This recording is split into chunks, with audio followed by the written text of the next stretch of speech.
Nessa quarta parte do episódio 36, que tem como capa uma foto da triste realidade diária do Brasil, onde uma criança pobre vende doces no meio do trânsito pelas ruas das nossas cidades, vamos conversar sobre a importância da qualidade das elites de um país para o sucesso ou fracasso de uma nação.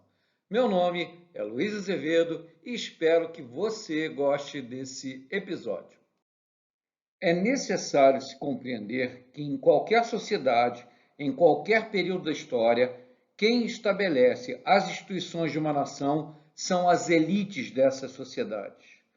Portanto, o modelo de instituições, ou seja, se uma sociedade constrói instituições inclusivas ou se do tipo extrativistas, é consequência dessa sociedade possuir elites de alta qualidade ou então de baixa qualidade. O diagrama do slide apresenta o conceito da relação entre elites, instituições e o nível de desenvolvimento das nações. No pentágono azul à esquerda temos as elites da sociedade. Considera-se que as elites reúnem os agentes capazes de alocar os recursos, sejam eles humanos, naturais, econômicos ou intelectuais, para coordenar e escolher os modelos de negócios e orientar o funcionamento do setor produtivo e seus subsequentes resultados. Nesses dois pontos estaria a fundamental importância desse grupo na sociedade.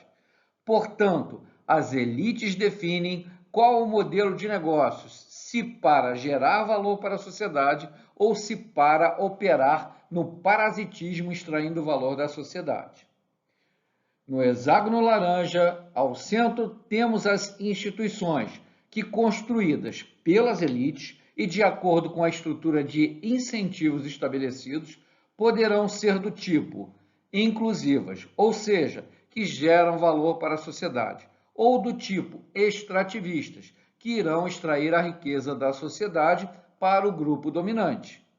Na figura verde à esquerda, temos as consequências que são geradas no desenvolvimento humano e econômico na sociedade sob a regência dos diferentes tipos de instituições. Basicamente, a vigência de instituições inclusivas construídas e mantidas por elites de alta qualidade estimulam e contribuem para o contínuo desenvolvimento humano e para a riqueza de uma nação. De modo oposto, sob a regência de instituições extrativistas geradas e mantidas por elites de baixa qualidade, uma nação fica amarrada à pobreza, ao atraso e ao subdesenvolvimento humano e econômico. De forma simples, podemos comparar a economia ou a riqueza gerada de uma nação como se fosse um bolo. Representamos a fatia amarela como a parte do bolo possuído pela elite do país. Vamos então supor que a parte amarela represente 15% do todo. As elites de baixa qualidade operam e se preocupam apenas em aumentar a sua própria fatia do bolo, ou seja, extraindo apenas mais riqueza para si, sem gerar valor para o todo. Representativamente, por exemplo, aumentam a sua fatia para 30%, apesar do bolo permanecer do mesmo tamanho. Já as elites de alta qualidade agem e se preocupam em gerar valor e aumentar o tamanho do bolo total, de modo que a sua fatia do bolo cresça de modo proporcional. Como podemos ver, o tamanho da fatia amarela referente à elite cresceu, porém continuou sendo apenas 15% do bolo, ou seja, cresceu porque contribuiu para o aumento do tamanho do bolo. Para analisar a questão das elites ao redor do mundo, os economistas Thomas Casas e Guido Cozzi, com a ajuda de outros especialistas, elaboraram um relatório, o Elite Quality Report, publicado anualmente pela University of St. Gallen, da Suíça, o qual, a partir de 72 indicadores, avalia a qualidade das elites de 32 países. A base metodológica do Índice de Qualidade das Elites se concentra em 4 categorias. Na dimensão política, mede o nível de poder político e o nível de extração de valor por meio político. E, na dimensão econômica, mede o nível de poder econômico e o nível de extração de valor por parte das elites nos mercados. No slide, em cada quadrante é possível ver quais são os parâmetros medidos pelo estudo.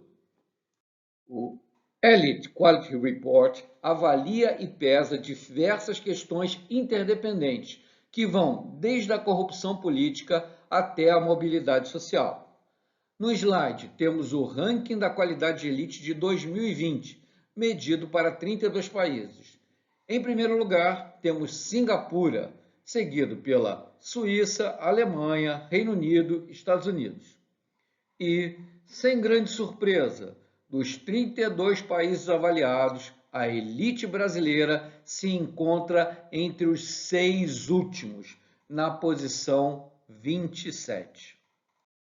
No gráfico do slide, podemos observar a relação direta entre o GDP per capita, que é uma medida da prosperidade de uma nação, com relação ao nível de qualidade da elite de cada país do estudo.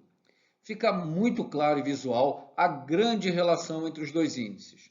Nos exemplos, vemos Singapura, o primeiro em qualidade de elite, com alto GDP per capita. E observamos o Egito, na última posição da qualidade de elite e que possui baixo GDP per capita. É possível observar a posição da Suíça, Reino Unido, Estados Unidos, com alta qualidade da elite e alto GDP per capita. Como esperado, podemos constatar a posição do Brasil na parte inferior e à esquerda do gráfico, com um baixo GDP per capita e baixa qualidade da elite. Será que no Brasil tentamos mudar essa situação?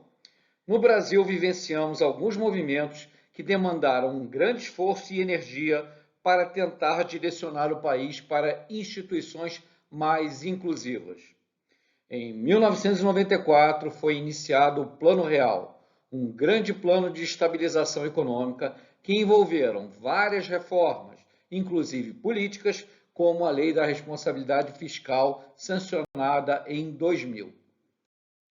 20 anos mais tarde, em 2014, encabeçada pelo Ministério Público e a Justiça Federal, foi conduzida a chamada Operação Lava Jato, que investigou e levou à prisão grandes empresários e poderosos políticos brasileiros, envolvidos em uma longa relação de corrupção e roubo de patrimônio público, inclusive o presidente da República, o ex-presidente da República, Luiz Inácio Lula da Silva. Ao mesmo tempo, ocorreram enormes protestos populares em 2015 e 2016 em centenas de cidades, por todas as regiões do país, e pressionaram o Congresso a abrir o processo constitucional que determinou o impeachment da presidente Dilma Rousseff, que foi substituída pelo vice-presidente eleito. Mas as organizações oligarcas, políticas e econômicas no poder oferecem forte resistência aos possíveis movimentos por mudanças estruturais que objetivam alterar as instituições extrativistas vigentes. A teoria política que explica esse comportamento é a Lei de Ferro das Oligarquias, que foi apresentado pelo sociólogo alemão Robert Michels no seu livro publicado em 1911. O exemplo do slide vem da Itália e é o atentado em 1992 que matou o juiz italiano Giovanni Falcone, que liderou uma grande ação contra a Cosa Nostra, a máfia siciliana, condenando à prisão os grandes chefes mafiosos.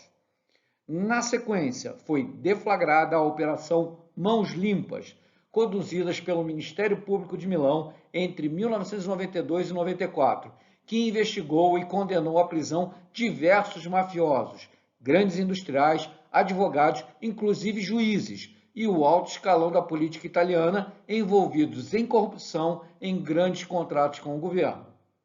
Porém, mais uma vez, a reação das oligarquias no poder não tardou e, na sequência, a Operação Mãos Limpas foi desmembrada.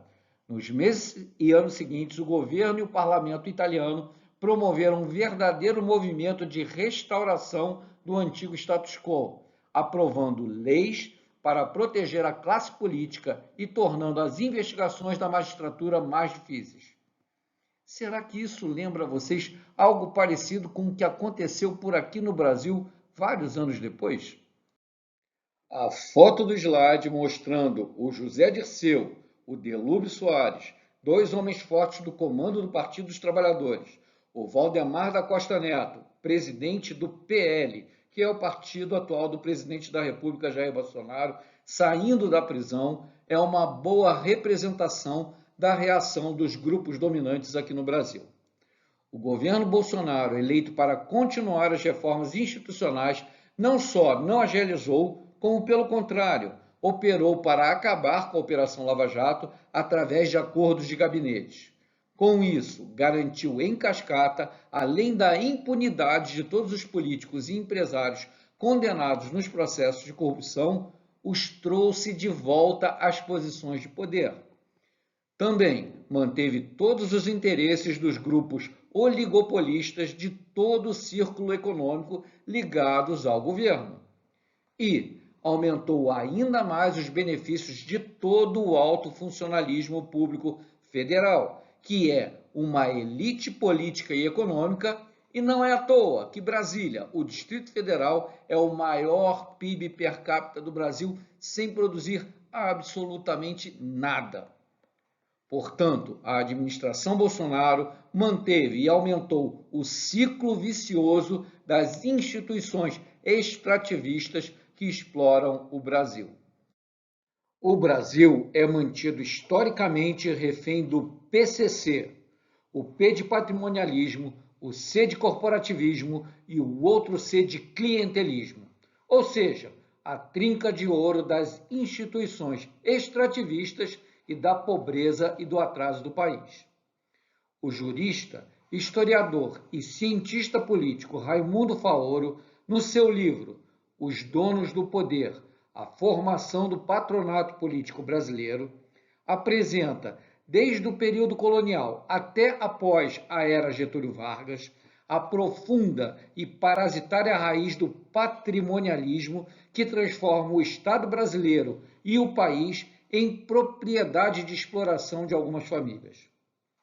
Sobre o capitalismo clientelista ou capitalismo de compadrio, que é o termo que descreve uma economia em que o sucesso nos negócios depende das estreitas relações entre os empresários e a classe política, temos uma excelente análise e investigação sobre o problema raiz do Brasil feita pelo professor Sérgio Lazzarini, no seu livro Capitalismo de Laços, os donos do Brasil e as suas conexões, onde o autor se debruça sobre as redes de participação cruzadas de acionistas em 800 grandes empresas brasileiras.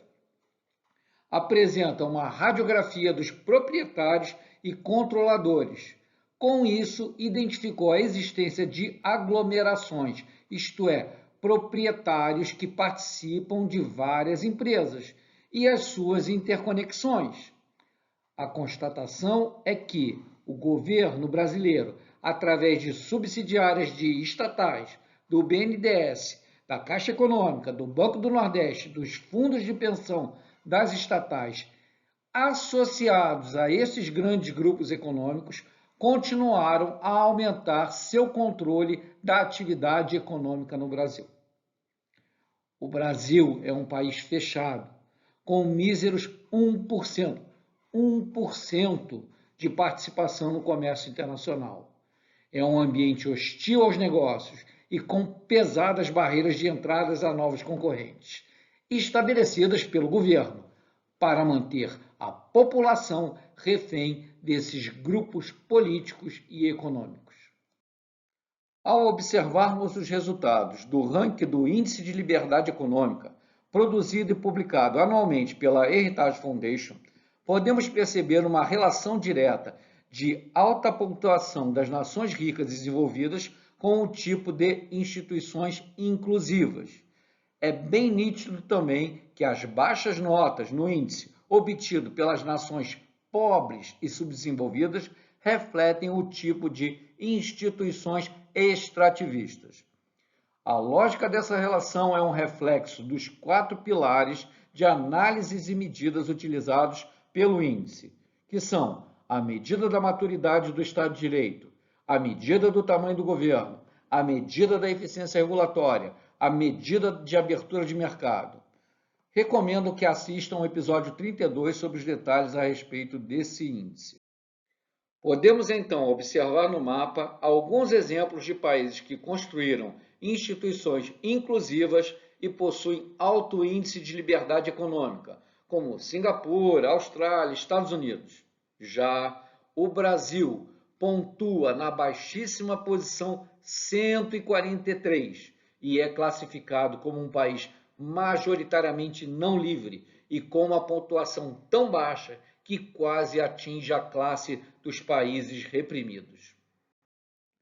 E isso simplesmente reflete a triste realidade do Brasil, um país pobre e atrasado, onde mais de 50% da população não tem nem a coleta de esgoto, onde a maioria da população é de analfabetos funcionais e sem nenhuma perspectiva de melhoria de vida nem para os seus filhos. E isto é a consequência de sermos uma nação de instituições políticas e econômicas extrativistas, mergulhadas historicamente em círculos viciosos, controladas por oligarquias políticas e econômicas e conduzidos, como rebanhos, por elites de baixa qualidade, que, pelo seu histórico caráter parasita e explorador, mantém o Brasil amarrado e ancorado na pobreza e no subdesenvolvimento humano e econômico. Com esse episódio, fechamos a apresentação sobre as noções básicas desses 4 grandes tópicos sobre o desenvolvimento econômico. Esse é um tema muito amplo e complexo, que tem muito mais a ser estudado. A pergunta: por que alguns países ficam ricos e outros permanecem na pobreza, continua desafiando os pesquisadores e estudiosos do tema. Espero ter contribuído para uma melhor compreensão por vocês desse importante tema. Meu nome é Luiz Azevedo e muito obrigado pela sua audiência.